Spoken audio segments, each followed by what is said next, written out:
ฮัลโหลสบายดีทุกคนซื้อเสื้อกำไส้แถมยาสีฟันเด้อนี่ยาสีฟันกำไส้มาใหม่เลยตัวนี้นะซื้อเสื้อกำไส้แถมยาสีฟันเด้อตัวละแสนโอ้โหราคานี่โคตรคุ้มหาใส่มาได้เลยเด้อราคานี่โคตรคุ้มหาใส่มาได้แล้วเนี่ยยังไม่เดียวนะเบอร์เอ็มยังประมาณ10ตัวสุดท้ายเบอร์เอ็มยัง10ตัวสุดท้ายเบอร์เอลเดี๋ยวบางซีบางไซส์กับเบอร์ละเด้อเบอร์เอลเดี๋ยวบางซีบางไซส์กับเบอร์แล้วผู้ใดที่ใช้เบอร์เอลนะยังแต่เบอร์เอลเด้อเดี๋ยวไปนึงเบอร์เอลยังแต่นี่เบอร์เอลเนี่ย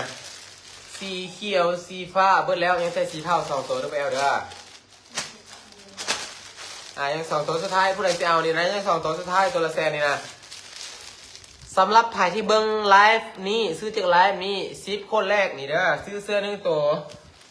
คำไส้แถมยาสีฟันให้เลยเด้อนี่เด้อ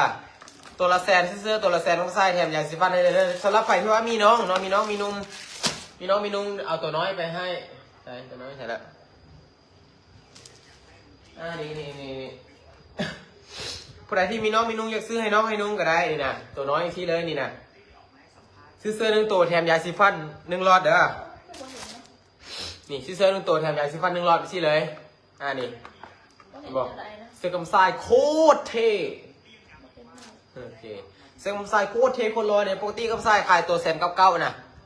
แต่ว่ามื้อนี้กำไส้ขายตัวละ110คนแรกแถมยาสีฟันไปเลยอันนึงเด้อนี่นะนี่นะปะนี่โคตรเท่เลยโคตรงามสนใจพี่เอาสนใจแล้วเม่นแรกสบายดีสวยสุดสะดุดสันดานโอ้ my god คือมันโคตรเท่เลยสบายดีจากโทษทุกสารทิศของประเทศลาวเด้อเป็นทนายยันฝนตกบอญี่ปุ่นฝนตกบอแต่ว่าคำซ่ายูเว่ในฝนไม่ได้ตกเด้อนี่ตัวน้อยซื้อให้น้องให้ตาให้ลูกให้หลานก็ได้ตัวละ100,000กีบเท่านั้นบ่แพงเลยปกติคำซ่าขายตัวเท่าไหร่ตัว199,000แต่วันนี้ขายตัวละ100,000เด้อสบายดี22คนที่มาเบิ่งไลฟ์เด้อซื้อเสื้อ1ตัวแถมยาสีฟันไปเลย1หลอดเด้อแล้วก็ยังมีสติกเกอร์ใส่สติกเกอร์นี่สติกเกอร์นะไปที่รถที่ล่างโคตรเท่เบิ้งนี่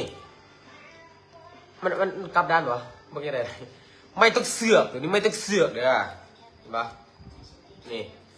ซื้อเสื้อ1ตัวแถมสติกเกอร์ไปเลย3 แผ่นเด้อ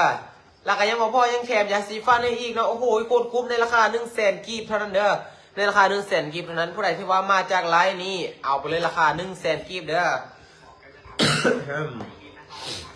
นี่ซื้อให้น้องให้นุ่งก็ได้ตัวนี้อันนี้ประมาณ1 ปี3 ปีใส่ได้เด้อตัวนี้เด้อ1 ปี3 ปีใส่ได้ตัวนี้1 ปีก็ยังมีคิดเบิ้งเสื้อกำไส้เกิดมาแล้วใส่เลยนะโคตรเท่เลยเกิดมาปุ๊บเอาจะท้องแม่ปั๊บใส่เลยเนี่ยตัวนี้นี่เบอร์เอ็มตัวนี้เบอร์เอ็มผู้ใดที่ใส่เบอร์เอ็มมีเบอร์เอ็มบ่ผู้ใดที่ใส่เบอร์เอ็มมีเบอร์เอ็มบ่นี่นะเบอร์เอ็มเด้อเบอร์เอ็มเด้อผู้ใดที่ใส่เบอร์เอ็มเด้อนี่เอ็มเป็นโคตรจะรอของแท้แน่นอนเด้อนี่เด้อเบิ้งลายเส้นนี่นะมีลายเส้นพร้อมเห็นว่านี่ลายเส้นพร้อมวะรอแท้อาสิงสบายดีเด้อสีชมพูก็มีนี่สีชมพูตัวน้อยตัวใหญ่ก็มีเด้ออันนี้ที่เป็นตัวใหญ่เด้อนี่สีชมพูเสื้อกำไซมาใหม่ตัวนี้มาใหม่หักออกตัวนี้หักออกเลยโคตรงามเลยนี่นะปะตัวนี้มาใหม่หักออกนี่นะสวยนะอยากสีฟันคำซ้ายนี่อยากสีฟันตัวนี้ออกมาใหม่กันตัวนี้หางออกเด้ออันนี้ออกประมาณ2 มื้อก็นี่เนี่ยคำซ้ายขาย1 แถม 3ซื้อ1แถม3เป็นซื้อ1 แถม 2นะ1 แถม 2พอดีเป็น3 อัน1 แถม 2พอดีเป็น3 อันเอาไปเลยราคาก็1,000กีบ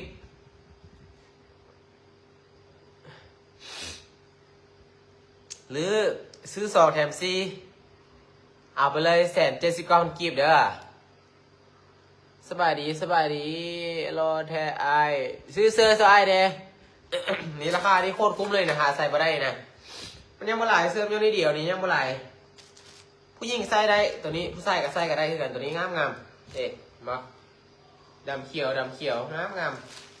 สบายดีสัก4 คนเด้อสบายดีน้องดาวนี่ตัวละ100,000เด้อตัวละ100,000ได้ซื้อเสื้อ1ตัวได้อย่างสีฟันเป็นพร้อมนี่นะโซนนี้ไม่อย่างโซนนี้ย่ำไทยให้ไทยหน้าย่ำดำให้ดำหน้าเอาไปใส่เด้อเสื้อกำไส้เด้อนี่ใส่แล้วเย็นระบายอากาศได้ดีตัวนี้ระบายอากาศได้ดีสุดนี่นะ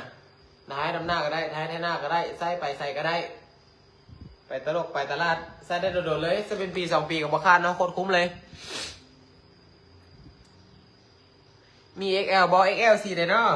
มีอยู่นี่ XL สีเทาแขนยาว XL สีเทาแขนยาว XL สีเทาแขนยาวแสนกีบเด้อแสนกีบได้บอแมนซื้อเสื้อ1 ตัวแถมยาสีฟันไปเลย1 หลอดแสนกีบเท่านั้นเด้อแสนกีบเท่านั้นเด้อมีไซส์ L บอมีเด้อสีนี้ XL เดี๋ยวไปนะXL สีนี้ก็มียังบ่หลายยังประมาณ2-3 ตัวเด้อXL ตัวนี้นี่แขนยาว L แขนนี้ตัวนี้แขนยาวนี่แล้วก็สีเขียวก็มีสีเขียวแขนสั้นแขนยาวโมเมน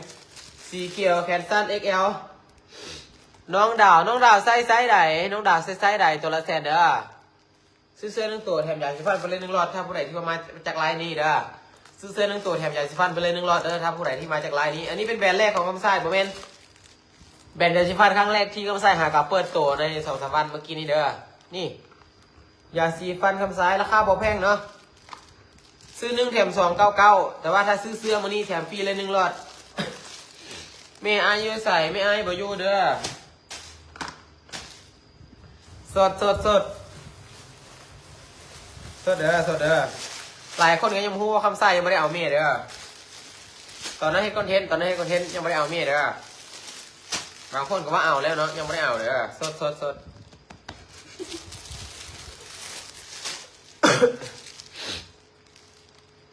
น้ำเพชรสบายดีมีแขนยาวบ่ไอแขนยาวมีอยู่เด้อไซส์ไหนแขนยาวไซส์ไหนแขนยาวไซส์ไหนไซส์ M ไซส์ L XL แจกโอ้แมนแจกยาสีฟันเด้อแจกยาสีฟันซื้อเสื้อ1 ตัวแจกให้เลยผู้ใดก็ได้ซื้อเสื้อ1 ตัวคำไส้แจกให้เลย1 หลอดเด้อนี่ซื้อเสื้อ1 ตัวแจกให้เลย1 หลอดใส่ได้โดดเลยใส่แล้วปากสดชื่นเย็นผู้ใดได้มีกินปากเหม็นแจก5 หลอดเบาเลยนี่คือมึงเสือเอาสีฟ้าเบอร์ L ปลายทางบ่มีปลายทางเด้อมีแต่ต้นทางเด้อมีแต่โอนฝากเด้อเอาเบอร์ L สีฟ้าเบอร์ L สีฟ้านี่ไอ้ว่าน้องใส่เบอร์ M ก็ได้สะพอไม่สะพอก็มาถึงนี่เบอร์ L น้องใส่เบอร์ M ก็ได้น้องใส่เบอร์ M ก็ได้สีฟ้านี่บอกเบอร์ L กับมันจะคล้ายๆกันแต่ว่าเบอร์ M มันสีน้อยก็น้อยเดียวน้อยก็น้อยอีหลีน้อยเดียวอีหลีนี่นะน้อยเดียวอีหลีเด้อเบอร์ M เด้อนี่เบอร์ M เสื้อแบบไวเอาสีแบบไอ้กับไซส์แมนไอ้กับยังไซส์เบอร์ M นี่นะน้องก็ไซส์เบอร์ M ได้เพราะไอ้ก็ไซส์เบอร์ M นี่นะนี่ใช่ปะไอ้นี่เบอร์ M เป็น M บ่นี่ M ไอ้ก็ไซส์ M กันน้องก็ไซส์ M ได้กันไอ้ไซส์ M ยังได้ไซส์ M แขนยาว M แขนยาวเป็นตัวเดียวนี่นะใครจะเอาสีเท่าตัวเดียวนี่สีอื่นมาแล้วสาพรไปใส่สาพรบอยู่เด้อสาพรเล่าไปอยู่น้ำกิ๊กเราแล้ว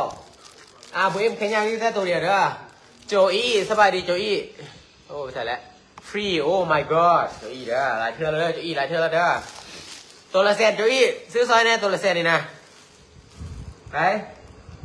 โจอี้เด้อยังไม่ได้ซื้อซอยจากเทื่อหรือว่าซื้อแล้วบ่ฮู้ลืมแล้วน้องเคยซื้อน้ำอายุธาตุนางสามผิวโอ้น้องนี่ราคาพิเศษเลยซื้ออายุธาตุนางสามผิวนี่นะตัวนึงเท่าไหร่150,000ยูนี่ตัวละแสนเลยนี่เนี่ยซื้อเสื้อแถมยาสีฟันเลย1 หลอดซื้อเสื้อแถมยาสีฟันเลย1 หลอดคำไส้โคตรเท่ยึดเคเท่จัดเลยตัวนึงก็ได้ซื้อพนาตัวนึงเอาไซส์ไหนไซส์ M ไซส์ L ตัวนึงไซส์ M แขนยาวป่ะนี่เขียนที่ยูบอลทรงเซตมาแล้วเขียนที่ยูบอลทรงเลยเด้อค่อยเอาตัวนึงโดยขอบใจเด้อบอมีปลายทางเด้อบอมีปลายทางเด้อตัวละแสนกีบโจอี้ซื้อซอยนะโจอี้ตัวนึงโจอี้เอาสีนี้นะคนหลงว่าบางยังบ่เคยใส่ที่บ่สีนี้นะเพราะคำใส่มาได้ไปขายเป็นบ่โจอี้ ยังไงเนาะโรงพยาบาลผมเคยใส่ได้เนอนี่นะเกียวโน่ยนะเกียวโน่ตัวนี้ของโรงพยาบาลผมเคยใส่ได้ที่ไหนคำใส่สบายดีมีซีซันเดี๋ยวมีซีซันโอ้ no my god มีสีอย่างแน่ใช่ไหมมี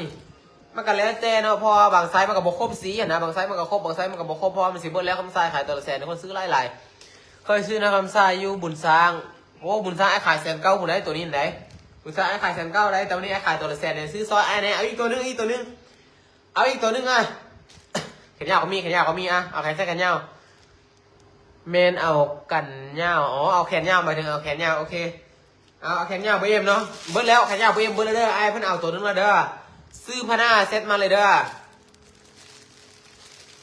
ซื้อพนาเซตมาเลยเด้อนี่แขนยาวไปเอ็มเบิร์ดแล้วอ่ะเบมยังแต่แขนสั้นนี่ตัวนี้นี่แขนสั้นตัวที่คำใส่นี่คำใส่กับใส่เบมหรือผู้ใดได้ว่า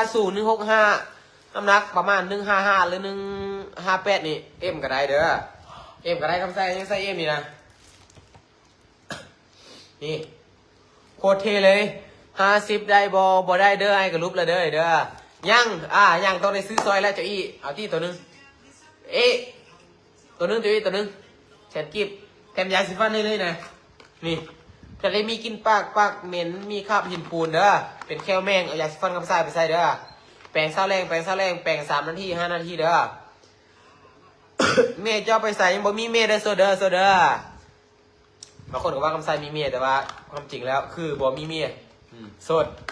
100%ผู้สาวซื้อซอยเนี่ยสาวซื้อซอยเนี่ยคือเสื้อแถมยาสีฟันเด้อนี่เด้อมื้อนี้เบิ่งแน่คืออย่างไผสิเข้ามาไผสิเข้ามาที่มาเจียดิเบนคนไหนที่เข้ามาซื้อเสื้อเด้อมาแล้วมาสบายดี38คนเด้อแจกสติกเกอร์เนี่ยสติกเกอร์แจกได้เด้อแต่ว่ามันฝากบ่ได้เพราะมันเบาเกินไปคำสายแจกแม่นคำสายบ่เคยขายสติกเกอร์คำสายแจกตลอดถ้าไปซื้อเสื้อคำสายแจกให้เลยเฮ้ยโย่ what's up bro เฮ้ยอยู่ไสนะอยู่ไสไผมาซื้อเสื้อนะตัวละแสนอ๋อซื้อเสื้อที่ซื้อไปเตะต่อที่ตัวละแสนนี่นะเอาคนละตัวเบอร์เอ็มนี่นะพอดีเลยนี่นะโคตรตัวไหนก็ฮะตัวไหนก็ตัวละแสนเบนแถมยาสีฟันให้เลยคนละรอดนี่นะแพงงดอุ้ยตัวละแสนแฟนตายแล้วคนเราเนาะยาสีฟันเป็นคนละรอดนี่นะซื้อเสื้อแถมยาสีฟันให้เลยอ๋อ100,000ในท่อมชุด1หมดเลยที่อยากเป็นตัวแทนสามารถสนับสนุนโอ้ยซื้อทอมกินแล้วกับเบิร์ดซื้อเสื้อนี่ใส่ได้โดนนี่นะอยากได้เครื่องไปลงซ้ายกับสามแสงได้เลยมีส่งสต็อกแน่นแถงเครื่องมาห้องนี้มีซื้อเสื้อดิแล้วเขาบอกซื้อเสื้อเต้าไหนเนี่ยไม่เห็นโทรศัพท์โมนี่คือบุรีเสียงวะเป็นผสมปั๊บนี่เป็นผสมนะปั๊บมาซื้อเสื้อเอาเลยเข้ามาแล้วมาซื้อเสื้อออกไปเข้ามาซื้อเสื้อออกไปเลยเพราะปฏิเข้ามาต้องซื้อเสื้อคำทรายบอกมาหงสามีงานคำทรายยังไปเด้อเห็นผลแล้วก็มักแข่งคำทรายรอเนาะโอ้โหผมเท่เด้ผมเท่เด้ผู้เซฟผู้สาวซื้อซอยนี่เด้อนี่เข้ามาแล้วเข้ามาซื้อเสื้อวะเบิ่งดีเด้อเข้ามาซื้อเสื้อวะซื้อเสื้อจะให้เข้ามาเด้อปั๊บดีปั๊บซื้อเสื้อวะตัวใดตัวละแสนมีปลายทางบ่บ่มีโอนมามีแต่ต้นทางโอนฝากเราซื้อเสื้อแถมนี้เลยนะเอามาเอาคนละตัวเลยไอ้แถมไม่2 รอบเลยนะเอามาคุณแซนแถมสติ๊กเกอร์เลยนี่นะแป๊บนึงเดี๋ยวขายซอยซื้อมาเดี๋ยวขายเอาเสื้อเอาเลยนะเอาเลยเสื้อยังเดี๋ยวกันได้ ซื้อเสื้อแถมด้วยซื้อเสื้อแถมแขนยาวก็มีแขนยาวก็มี ซื้อว่าเสือ บุญแกนเท้ากำสายมาบอบุญอีหยังเนาะอยู่แกนเท้าเนาะ ตัวละแสน ฮัลโหลไฮ เสือตัวละแสน แมนตัวละแสนในโอนฝากเลยในโอนปุ๊บไปฝากเลยนะโอนปุ๊บฝากปั๊บเลย จับเสือเป็นไงครับ นี่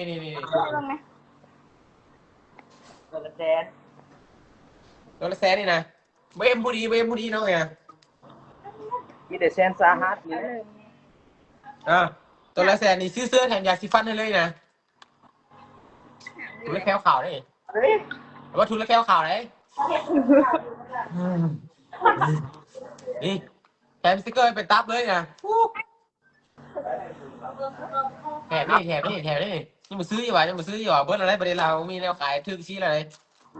มีไอไปใส่นอโซเดอร์โอ้ยโซดบางคนก็ว่าคำใส่แต่งงานแล้วยังไม่ได้แต่งงานเด้อยังโซเดอร์ เอาวะ เอาเลย ขนาด รถทักมาเอาที่บนส่งมาเลยคำใส่ส่งคิวให้โอนปุ๊บฝากปั๊บเลยเนี่ยตัวละแสนแถมได้ของแถมหลายอย่างไหนได้สติ๊กเกอร์แล้วก็ได้ยาสีฟันพร้อมนี่นะเสื้อตัวละแสนปกติขายตัวนึง1,900เด้อตัวนึง1,999ปกติขายตัวเจ้ามีฮอตบอเจ้ามือฮอตคืออย่างว่าพิมพ์ภาษาลาวมันคือนี่ดูอันบ่เข้าใจนะ รอแล้ว อยู่ไทยทรงบอยู่ไทยบ่ได้ทรงเด้อเพราะว่าทรงบ่เป็น ออกอ่ะเขาพูดชื่อแล้ว เอาเลยคนงามอู้เจ้าขึ้นนะฮะแขกป้าโตโคตรเลยพี่ใส่นะ แต่วันก็ขีด มานักเขียนเหรอ เมน ป้าเจ้าขึ้นนะฮะแขกโซเดอร์ซื้อเสื้อใส่นะตัวนึงเนี่ยนะนี่มันสิเบิร์แล้วยังนิดเดียว ไม่เสือนะวางตัวละแสน ยุ่งเงื่อนวะสวรรค์เขตหรือว่าเฮ็ดงานวะ เฮ็ดงาน งานยัง นอนเว้น สบายดีไอ้คำพักโอไปแล้วนักแล้วพี่เป็นคนลาวใช่ค่ะอะไรอ่ะเฮ็ดงานยัง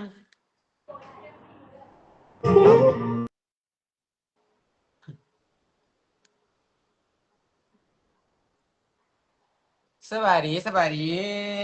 นี่สติกเกอร์ซื้อแถมสติกเกอร์แถมยาสีฟันให้พร้อมสำหรับผ่าที่เบิ่งไลฟ์นี่อยู่เนาะแถมยาสีฟันให้พร้อมเด้อแล้วนี่เสื้อกำไส้โคตรเท่ดีนะเบอร์เอ็มนี่นะเบอร์เอ็มข้าไส้กับไส้เบอร์เอ็มเด้อนี่สีชมพูสำหรับผู้หญิงนะผู้หญิงคือเจ้านี่นะผู้หญิงคือเจ้านี่เอาสีชมพูไปใส่ไปดีไปคักตัวละแสนเด้อไปดีไปคักตัวละแสนตัวน้อยก็มีไผมีน้องให้น้องก็มี ลูกชิดเจ้ามีคลิปรุดใส่ขอบางคลิปรุดนะให้ใส่คลิปรุดผสมพันธุ์วะแพ้ดีเด้อนี่ตัวน้อยสินะแพ้ดีเด้อนี่นะมันปีบัดซัดกับบักซัดคนล้อโคตรเท่เด้อเอาซื้อไปใส่ซะเห็นว่าก็ได้ตัวละแสนบ่มีเลยใส่ขายได้ยูโรนี่บ่มีละไดยูโรบ่มีละไดซื้อแถมยาสีฟันให้พร้อมบ่มีละไดนี่ไดนี่ซื้อปุ๊บแถมยาสีฟันให้ปั๊บสติกเกอร์ก็แถมให้ปุ๊บนี่นะได้ทั้งเสื้อสติกเกอร์ยาสีฟันมดละบอเสื้อน่ะมดเป็นบางไซส์ยังเจ้าสิเอาไซส์ใดเอาไซส์ใดบอกมาเลยไซส์ M ไซส์ L XL บอกมาเลยเดี๋ยวใส่เบิ่งให้ว่ามันยังไซส์ใดมันยังสีใดนะบางไซส์กับเบิร์ดบางสีกับเบิร์ดที่นะมีเบอร์ XL บอก XL มีอยู่ XL นี่เด้อ XL ตัวนี้เป็นแขนยาวเด้อสีเขียวสีดำฟ้า XL เด้อแขนยาวสีเทา XL ก็มีสีเทา XL แขนยาวนะสีเทานะ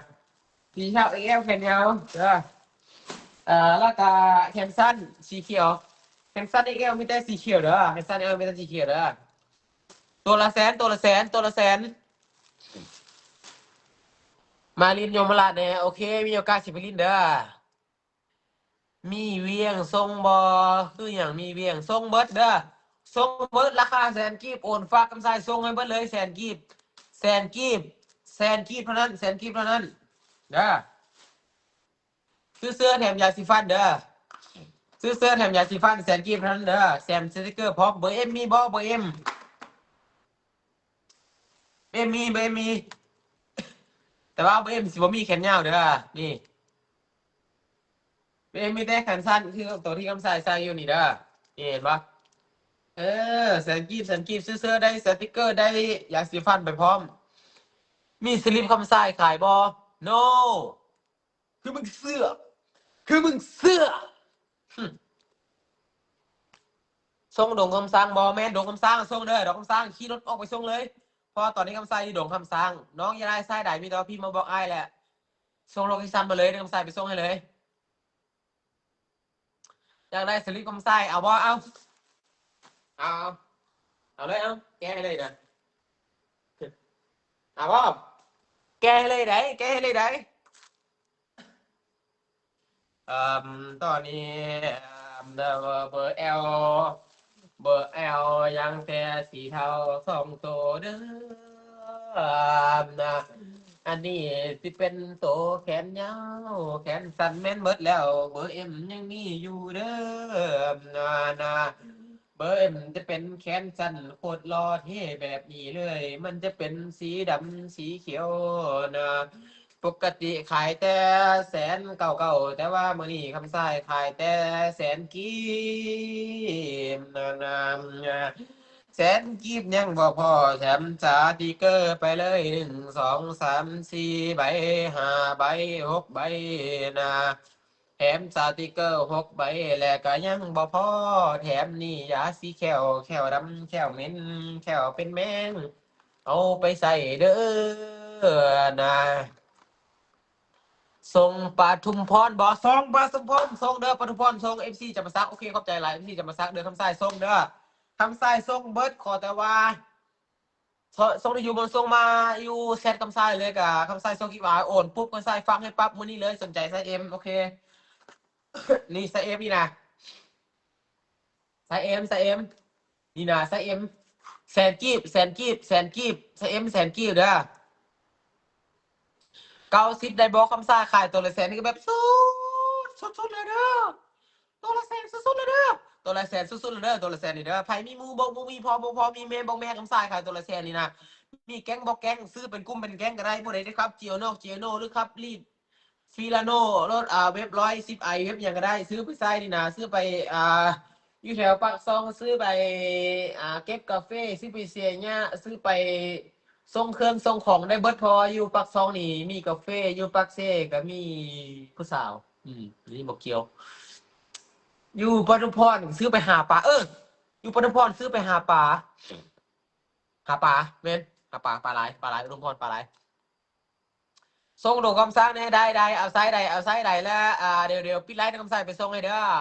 ตัว5,000เอาเลยนี่ไอ้ตัว5,000เช็งเลยตัว5,000เช็งเลยคำสั่งลุกขึ้นเลยลุกแบบบ่มีบ่ลุกเลยลุกแบบเช็งเลยนะอันว่าข่อยนี่นะขายตัวละแสนว่าถึกแล้วยังมีคนต่อขายตัว5,000แล้วข่อยนั่นสิเอากำไรมาแต่ไสแล้วตัวเอ็มน้อยบอตัวเอ็มบอน้อยเด้อคำใส่ตัวเอ็มอยู่เด้อเด้อนี่เด้อใส่ตัวเอ็มอยู่เด้อเอ็มบอนี่เอ็มคำใส่ตัวเอ็มอยู่มีสบู่ตับเบอร์สบู่ตับเบอร์สบู่ขี้กากบ่ต้องใส่ สนใจสบู่เต้าว่าเบอร์ใต้แล้วสบู่ขี้กากไม่ใช่ยังสนใจเจ้าป้าบำบ่มีค่ายอะไรจะมาบำจะได้กับซื้อกุ้งต้องล่องหมดแล้วมีตะนวนหมดแล้วมีไปทางบ่มีเด้อมัดจำ50,000ก็ได้มัดจำ50,000ก็ได้รับสายฟังเลยตัว50,000เอา10ตัวบ่ขายเพราะว่าขายแล้วกำไรสีบ่รวยขายตัวละแสนนี่ก็บ่รวยแล้วต้นทุนมันเท่าไหร่ก็ต้นทุนมันแสนปลายแล้วนะแล้วคำไส้มาขายตัวละแสนเพราะคำไส้มีโปรเจกต์ใหม่เด็ เพราะคำไส้มีโปรเจกต์ใหม่ก็คือ1มาอย่าสีแค้วแล้วก็ยังมี2ก็คือบล็อกบ่ได้อันนี้เป็นความลับขั้นสุดยอดมีครับมีแต่สีเขียว XL แขนสั้นยังแต่สีเขียวเด้อดีเด้อเพราะได้ใส่ XL แขนสั้นยังแต่สีเขียวสบายดี9 ล้านคนเด้อสบายดี9 ล้านคนที่ยังเบิ่งไลฟ์คำไส้อยู่เด้อมีเกือบเตะต่อขายบ่ว่ะ อนาคตนี้คำไส้เฮ็ดเกือบเตะต่อมาขายเด้อฝากทุกคนสนับสนุนคำไส้เด้อตอบในทักไปแล้วโอเคเบอร์เอลยังแต่แขนยาวสีเทา2ตัวเด้อเบอร์เอลยังแขนยาวสีเทา2ตัวมีเอลว่ามีเอลนี่เด้อเอลมีสีเทามีสีดำฟ้าแล้วก็มีสีเขียวเด้อสนใจไส้แดงพี่ว่าสนใจมาเลยเด้อทักแชทเข้ามาเลยเด้อเดี๋ยวคำไส้ฝากให้เด้อบ่เห็นดนจอยลงเนาะแม่นล่ะแม่นเพราะว่าจอยลงเนาะเพราะว่าโซนี้คำไส้กำลังฝึกฝนในวิทยุ90เฮ็ดหยังอยู่ตอนนี้คำไส้กำลังนั่งปะสัมพันธ์อยู่เด้ออยากได้เสื้อไดโนเสาร์บักแจ็คโอ้ยบักแจ็คไดโนเสาร์มันไดโนเสาร์ขี้กากประเภทหยังไดโนเสาร์ขี้กากประเภทหยังเจ้าคือรอแถวคนมันรอเนาะวินเดอร์ตีบ่ตีหิวอะเอาเสื้อแบบกับสีดำโอเคเอาเสื้อแบบกับสีดำแสดงว่าตัวนี้เป็นบ่ตัวนี้ XL มีพร้อมทรงเลยเด้อนี่ XL มีพร้อมทรงยังประมาณ 5-6 ตัวนี่ละสิเบิดแล้วตัวละแสนเด้อบ่แม่น9 ล้านใจเย็นอ๋อลืมตัวเท่าไหร่ตัวละแสนอยากให้ไอ้คำทรายค่ะเกิดเตะต่อคือสิขายดีโอ้ไอ้ก็ว่าซั่นแหละโอ้ว่ะแม่นได้ไอ้ที่ไอ้บางทีไอ้ก็สิซื้อเกือบมาขายอันไอ้ขายเกือบเตะต่อฝากทุกคนสนับสนุนเลยเด้อฝากทุกคนสนับสนุนเลยเด้อ แฮมโอ้กระโดกระโยโอโออ้าวฝากทุกคนสนับสนุนเสื้อกำไส้นะตัวละแสนซื้อเสื้อ1 ตัวแถมสติ๊กเกอร์ไปเลย 2,000 แทนตัวละแสนเนี่ยซื้อเสื้อ1 ตัวแถมสติ๊กเกอร์ไปเลยแล้วก็ยังบ่พอแถมยาสีแคลพกป้าโคตรคุ้มนี่นะคนเบิ่งนี่นะคือมีแต่คนตื่นสวยบ่มีคนแปรงฟันจ้าคนนี่นะเอาไปแปรงแน่ทำสายวางละมากินเบียร์น้ำเด้อ FC สมจันทร์หวาสมจันทร์พันธวงศ์นิสัยกินเบียร์นิสัยกินเบียร์นิสัยเนาะฝากกันแล้วก็แชร์ไปได้เด้อฝากกันแล้วก็แชร์ไปได้ซื้อเสื้อ1 ตัวไผมีหมู่บอกหมู่มีคู่บอกคู่มาซื้อเสื้อคำไส้เด้อคำไส้ตัว1 แสนตัวละแสนมีไซส์ S M L X L X L M เอายามามัดหนึงไม่ได้ขายยามาแต่ว่าคำไส้ขายเสื้อผ้าเป็นโคตรจะเท่ตัวละแสนแท้บ่แม่นตัวละแสนแท้ๆเด้อบ่ตัวเด้ออันนี้ตัวละแสนบ่ตัวเด้อ XL ก็มีเด้อ XL เบอร์ M ผู้หญิงเด้อลืมบอกผู้หญิงนี่นะผู้หญิงเอาสีชมพูไปเด้อผู้หญิงเด้อผู้หญิงเอาสีชมพูไปเลยผู้หญิงเอาสีชมพูไปเลยตัวละแสนแถมสติกเกอร์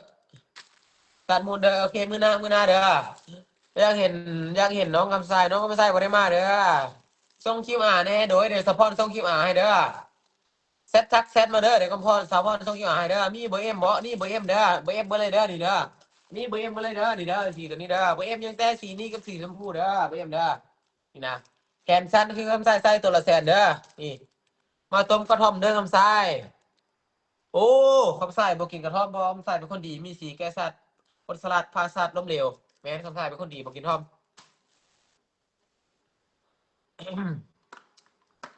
อ่าอย่าสำหรับปานี้บ่อยากได้เสื้อนะเพราะว่าอ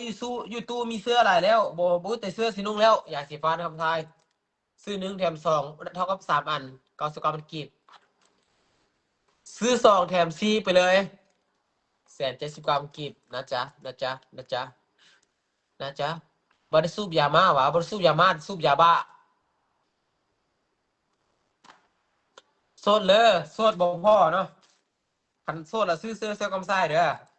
โสดแล้วหน้าตาดีล่อเราซื้อเสื้อกำไสเอา100 ตัวโอ้สวัสดีครับพี่เฮียสวัสดีครับเสียเอา100 ตัวโอ้100 ตัว100 คูณ100นี่ประมาณ10 ล้านคำไสรุ่นให้ล้านนี่เอาตั้งแต่9 ล้าน100 ตัวไม่ใส่เอาตั้งแต่9 ล้านเสื้อดำเด้าหน่อยเสื้อดำเด้ามาตมมีนำกันเด้อโอ้อยากได้เบอร์ L อ่าอ่าเออเออเออเออเออเออเออเออเออเออเออเออเออเออเบอร์ L เออเออ L ยังได้แขนยาวเด้อ L ยังได้แขนยาวเบอร์ L มีบ่มีแขนยาวเด้อแขนยาวนี่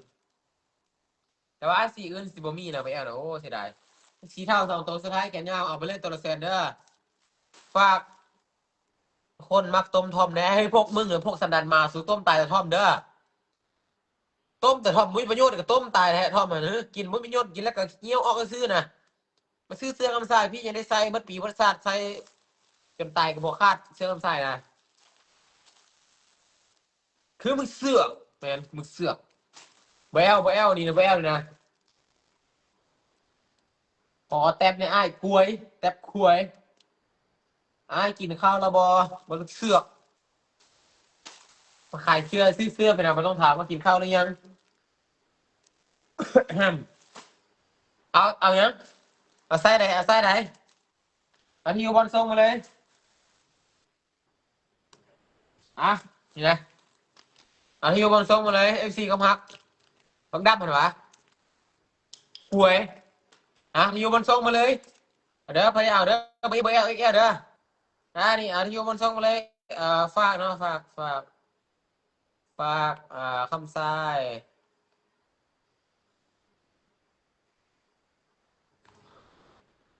9 6 5 2อ้าวฮับไปฮับที่อยู่มาแล้วที่อยู่มาเสื้อสาพรมาแม็กโอ้ยเสื้อสาวน้ำเจ๊งแล้วฮับเอ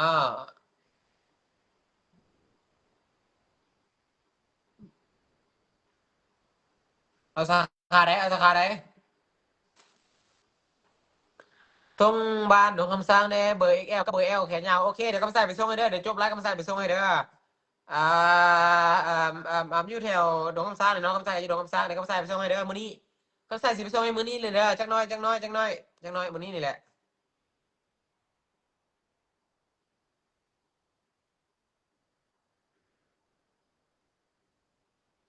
ได้กำใส่ไปส่งให้เด้อตัวละแสน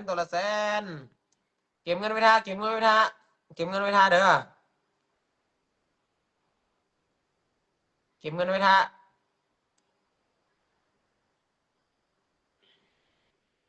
เก็บเงินไว้ท่าเด้อคำใส่ก็รอสบายดี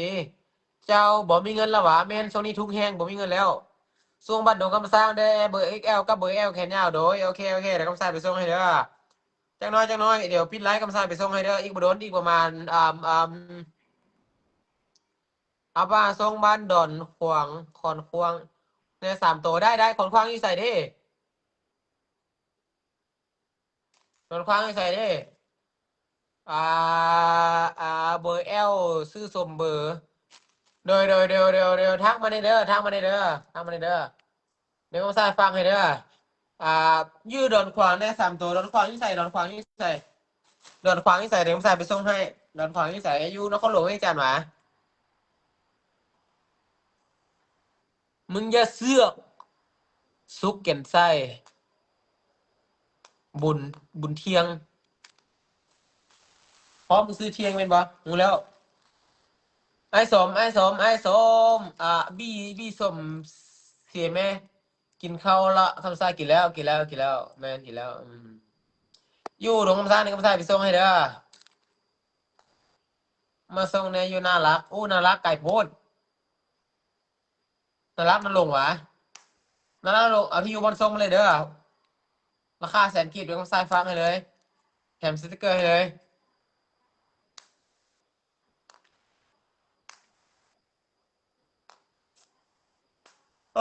ยังเลยเออ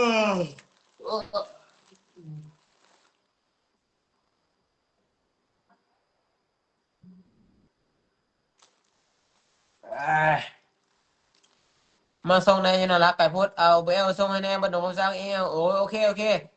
อ่าพายุเดี๋ยวคำซ่าไปส่งให้เด้อคำซ่าไปส่งให้เด้อเดี๋ยวปิดไลฟ์แป๊บนึงคือเมื่อยแล้ว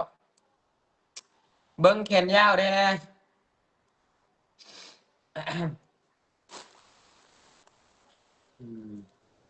่ยแขนยาว FC เด้อโอเคตอนนี้คำใส่ตอนนี้ยูเวียงเด้อบ้านขอดฟางแขวงน้ำคลองเมืองบาดาลโอ้แย่เลย